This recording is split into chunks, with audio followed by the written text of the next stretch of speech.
CM Revanth Reddy కన్ను metro భూముల మీద ఉందన్నారు BRS working president KTR. So right గా ఇదే విషయానికి సంబంధించి మరిన్ని డీటెయిల్స్ మా ప్రతినిధి లివిల్ రెడ్డి లైవ్ ద్వారా అందించడానికి అయితే సిద్ధంగా ఉన్నారు.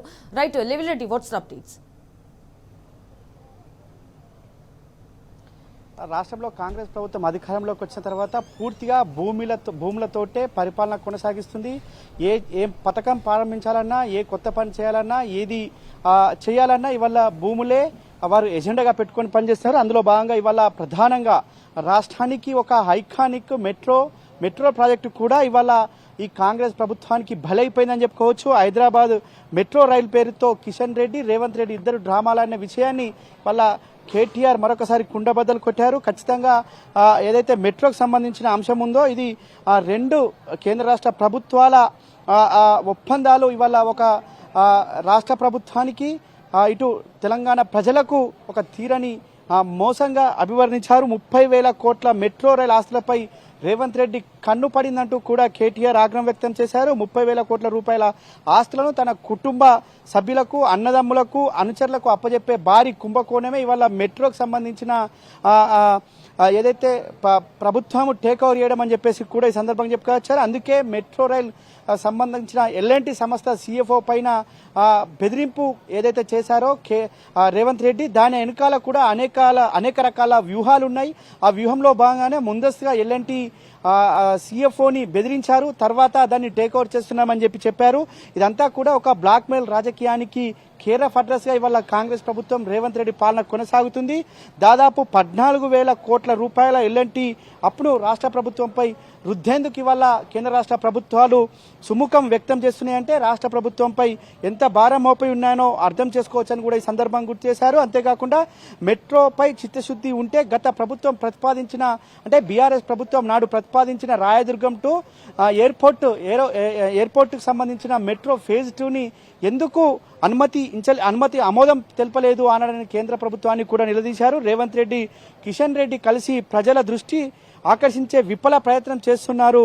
ఎయిర్పోర్టు మెట్రో రద్దు వెనక రేవంత్ రెడ్డిని, మెట్రో విస్తరణకు అనుమతి ఇవ్వని కిషన్ రెడ్డిని ప్రజలు గుర్తుకుంటారంటూ కూడా గుర్తు చేశారు. రేవంత్ రెడ్డి తుగ్లక్, హిట్లరు ఆదర్శం అని చెప్పిన రేవంత్ రెడ్డి ఇవాళ మెట్రోకు 30,000 కోట్ల రూపాయలను ఇవాళ అదనంగా బీఆర్ఎస్ ప్రభుత్వం ఆనాడు ప్రతిపాదించిన మెట్రో ఫేజ్ 2ని ఎందుకు అనుమతించని కేంద్ర ప్రభుత్వం ఇవాళ ఎందుకు అనుమతించిందని కూడా ఆగ్రహం వ్యక్తం చేశారు. అయితే ఎయిర్పోర్టు మెట్రో రద్దు రేవంత్ రెడ్డి, ఇటు కిషన్ రెడ్డి ఆనాడు ఆమోదించకుండా చేశారు. పూర్తిగా ఇవాళ ఇద్దరు కలిసి హైదరాబాద్ మెట్రో అంశంలో డ్రామాలు ఆడుతున్నారంటూ కూడా కేటీఆర్ ఆగ్రహం వ్యక్తం చేశారు.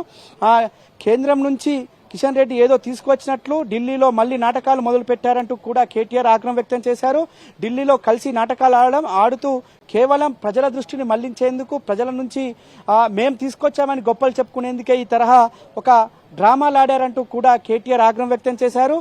మెట్రో పైన ఉన్న దగ్గర 250 ఎకరాల భూములు తన సొంత అన్నదమ్ములకు, తన సొంత కుటుంబ సభ్యులకు అక్రమంగా కట్టబెట్టేందుకే ఈ తరహా ప్లాన్ చేసినట్లు కూడా కేటీఆర్ ఆగ్రహం వ్యక్తం చేశారు. కేవలం 30,000 కోట్ల రూపాయల విలువైన భూములను, ఆస్తులపైన కన్నేసి మెట్రో రైల్ ఎల్ఎన్టీకి సంబంధించిన ఎండి పైన బ్లాక్ మెయిల్ కు పాల్పడ్డారంటూ కూడా ఈ సందర్భంగా ఆగ్రహం వ్యక్తం చేశారు. ఏదైతే ఎల్ఎన్టీ కట్టవలసిన 30,000 కోట్ల రూపాయల అప్పును కూడా ఇవాళ ప్రభుత్వం పైన రుద్దడం అంటే తెలంగాణ ప్రజలపైన రుద్దడమే అంటూ కూడా ఈ సందర్భంగా తీశారు. దీంతో మెట్రో రైళ్లను దివాలా తీసే ప్రయత్నం చేస్తున్నారు. తద్వారా వారికి నచ్చిన వారికి మళ్లీ కట్టబెట్టే ప్రయత్నాలు కూడా ఇందులో భాగమే అన్నట్టు కూడా ఇవాళ కేటీఆర్ చెప్పుకొచ్చారు. మెట్రో పైన ప్రేమ ఉన్నట్లు చేస్తున్న రేవంత్ రెడ్డి ప్రయత్నం వెనుక ఒక భారీ కుంభకోణం ఉన్నది. మేం ప్రతిసారి రేవంత్ రెడ్డి చేసే కుంభకోణం గురించి ముందే చెప్తుంటే దాని వెనకాల మరొక కుంభకోణం దాగి ఉన్నట్లు కూడా స్పష్టంగా ప్రజలను అలర్ట్ చేస్తున్నామన్నారు. ఖచ్చితంగా మెట్రో దగ్గర ఉన్న విలువైన భూములు భవిష్యత్తులో ఎవరు కొంటారో, ఎవరు అమ్ముతారో అవన్నీ చివరికి రేవంత్ రెడ్డి కుటుంబ సభ్యులకు ఎలా చేరుతాయో అన్ని ప్రజలకు ముందే వస్తాయన్నారు. ఖచ్చితంగా దీంతో పాటు అత్యధిక జనసాంద్రత కలిగిన ఫైనాన్షియల్ డిస్ట్రిక్ట్ నుంచి ఎయిర్పోర్ట్ వరకు ఎలాంటి భూసేకరణ లేకుండా మెట్రో రైల్ ప్రాజెక్టుని శంకుస్థాపన చేస్తే రేవంత్ రెడ్డి వచ్చి దాన్ని వెంటనే రద్దు చేసిన విషయాన్ని కూడా సందర్భంగా కేటీఆర్ గుర్తు చేశారు. ఏదైతే రాయదుర్గం నుంచి కావచ్చు, ఇటు రాయదుర్గం నుంచి ఎయిర్పోర్ట్ వరకు ప్రజలకి ట్రాఫిక్ కష్టాలను తీర్చాలి, ట్రాఫిక్ కష్టాల తర్వాత ఎయిర్పోర్టుకి వేగవంతంగా చేరుకునే విధంగా ఆనాడు వెసులుబాటు ఉండే విధంగా ఒక రూపకల్పన చేస్తే దాన్ని ఎందుకు రద్దు చేశారో చెప్పాల్సిన అవసరం ఉంది. వాళ్ళ లక్షల మంది ప్రజలకు ట్రాఫిక్లు తిప్పలు తప్పలు అని కేటీఆర్ అన్నారు. కేవలం రేవంత్ రెడ్డి ఆలోచన వెనుక పరిపాలన ప్రాధాన్యత తెలియక మెట్రో రైలు ప్రాజెక్టును రద్దు చేసిన విషయాన్ని కూడా ఈ సందర్భంగా మండిపడ్డారు. కాంగ్రెస్ మొదలుపెట్టి వదిలేసిన మెట్రో రైలును ప్రాజెక్టు 70% పైగా కేసీఆర్ ప్రభుత్వం ఆనాడు స్వరాష్ట్రం సాధించుకున్న తర్వాత పూర్తి చేసిన విషయాన్ని కూడా ఈ సందర్భంగా కేటీఆర్ గుర్తు చేశారు. రేవంత్ రెడ్డి కిషన్ రెడ్డి కలిసి ఎన్ని డ్రామాలు ఆడినా ఖచ్చితంగా హైదరాబాద్ నగరంలో లివిల్ అంటే ఇటు 30,000 కోట్ల మెట్రో భూములపై అంటే రేవంత్ రెడ్డి ఫోకస్ పెట్టడం వెనుక అంటే ఇటు ల్యాండ్ పాలిటిక్స్ ఏంటి అంటారు? అంటే కాంగ్రెస్ ప్రభుత్వం వచ్చింది, రేవంత్ రెడ్డి వచ్చిన తర్వాత పూర్తిగా భూముల చుట్టే రాజకీయం అంతా తిరుగుతుంది, పాలనంతా కూడా కొనసాగుతుంది. వచ్చి రాగానే ఏదైతే రాయదుర్గం నుంచి ఎయిర్పోర్ట్ వరకు చేసిన మెట్రో రైల్ ప్రాజెక్టును రద్దు చేయడం వెనుక అనేక ఊహాగానాలు వచ్చినాయి. అది ఎలాంటి ల్యాండ్ అక్విజిషన్ లేకుండా కేవలం మెట్రో రూపకల్పన చేశారు ఆనాడు బీఆర్ఎస్ ప్రభుత్వంలో కేసీఆర్ అధ్యక్షతన. కానీ తర్వాత పూర్తిగా పాలనను పక్కదారి పట్టించేందుకు పాలనపై కనీసం అవగాహన లేకుండా ఎలాంటి అభివృద్ధికి ముందస్తు బాటలు వేయలేకుండా చేసిన రేవంత్ మూర్ఖత్వపు ఆలోచనతో మెట్రో ఎయిర్పోర్ట్ను రద్దు చేశారు. తద్వారా సెకండ్ ఫేజ్ మళ్ళీ ఓల్డ్ సిటీ మీదుగా వయా ఫ్యూచర్ సిటీ అంటూ కూడా వాళ్ళ కొత్త డ్రామాలు సృష్టించారు. అందులో భాగంగానే పెద్ద భూహస్తం ఉంది. ఆ భూములలో వేల కోట్ల కుంభకోణాలకు పాల్పడడానికే ఈ రకంగా మెట్రో ఫేజ్ 2ని బీఆర్ఎస్ ప్రభుత్వం ప్రతిపాదించిన మెట్రో ఫేజ్ 2ను రద్దు చేసి కాంగ్రెస్ ప్రభుత్వం కొత్తగా ప్రతిపాదనలు తీసుకొచ్చింది. అందులో భాగంగా అనేక అనుమానాలు ఆనాడే బీఆర్ఎస్ పార్టీ అనేక అనుమానాలు లేవనెత్తింది. అందులో భాగంగా అనేక వాస్తవాలను కూడా చూపించింది. భవిష్యత్తే లేని నగరానికి ఫ్యూచర్ సిటీ అని పేరు పెట్టి దానికి మెట్రో అంటూ కొత్త అంగులు రుద్ది ఇవాళ ప్రజలపై భారం మోపే ప్రయత్నం చేస్తున్నారు రేవంత్ రెడ్డి. దానికి కేంద్రంలో ఉన్న బీజేపీ ప్రభుత్వం సైతం పచ్చజెండా ఊపడం వెనుక అనేక అనుమానాలు తావిస్తుంది.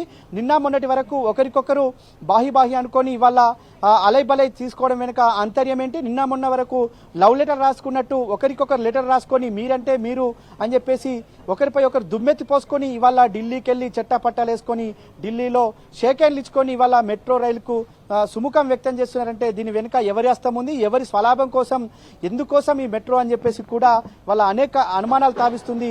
పూర్తిగా ఈ మెట్రో రైలుకు సంబంధించిన 30,000 కోట్ల ఆస్తులకు సంబంధించి కావచ్చు, దాదాపు 250 ఎకరాల భూమికి సంబంధించిన విషయంలో వాళ్ళ కాంగ్రెస్ ప్రభుత్వం అప్పనంగా వారికి నచ్చిన వారికి అప్పజెప్పేందుకే ఈ తరహా పాలన, ఈ తరహా మోసానికి కుట్రలేపారు, ఈ తరహా అంశానికి ఇవాళ తీసుకొచ్చారు. అందుకే మెట్రో ఫేజ్ 2ను ఆనాడు బీఆర్ఎస్ ప్రభుత్వం ప్రతిపాదించిన దాన్ని రద్దు చేసి ఇవాళ కేవలం మళ్ళీ వారికి నచ్చినట్లు వారికి అన్యాయులకు భూములు కట్టబెట్టేందుకు ఇవాళ ఒక రకమైన భూపోకడలకు తావిచ్చే విధంగా ఇవాళ కాంగ్రెస్ ప్రభుత్వం మెట్రో ఫేజ్ 2ను తీసుకొచ్చింది. దానికి చకచక అనుమతులకు ఇవాళ ఢిల్లీలో వేదిక అయింది.